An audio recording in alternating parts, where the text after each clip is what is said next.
এটা তো শুধু মুজিব বর্ষ, এছাড়া প্রধানমন্ত্রীর এক বছরের খাওয়া দাওয়ার খরচ হয়েছে ৩৫ কোটি টাকা। এখন বর্তমানে আমাদের প্রধানমন্ত্রী কত খরচ করবে সেটা আপনারা বুঝতেই পারছেন। এই মহান সংসদ এবং এই জাতি জানতে পারলো যে একজন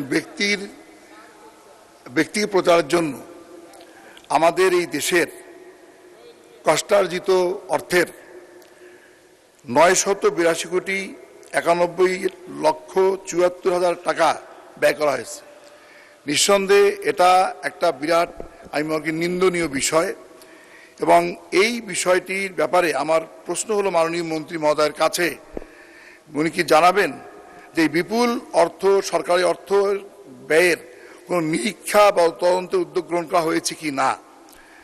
সরকারি অর্থের অপচয় বা অনিয়মের সঙ্গে যারা জড়িত আছে প্রমাণ পাওয়া গেলে দায়ীদের জবাবদিহির আওতায় আনতে এবং ভবিষ্যতে এ ধরনের এই ব্যক্তিকে ঊর্ধ্বে তুলে ধরার জন্য, প্রচারের জন্য অপ্রয়োজনীয় ব্যয় রোধে সরকার কি পদক্ষেপ গ্রহণ করবে? মাননীয় স্পিকার, আপনার মাধ্যমে জানতে চাচ্ছি। ধন্যবাদ। মাননীয় মন্ত্রী। ধন্যবাদ মাননীয় স্পিকার। এখনো পর্যন্ত কোনো সিদ্ধান্ত গৃহীত হয়নি।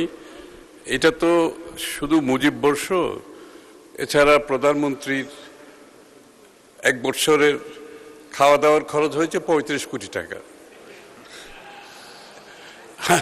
আমরা যদি এইভাবে হিসাব দিতে থাকি, এখন বর্তমানে আমাদের প্রধানমন্ত্রী কত খরচ করবে সেটা আপনারা বুঝতেই পারছেন।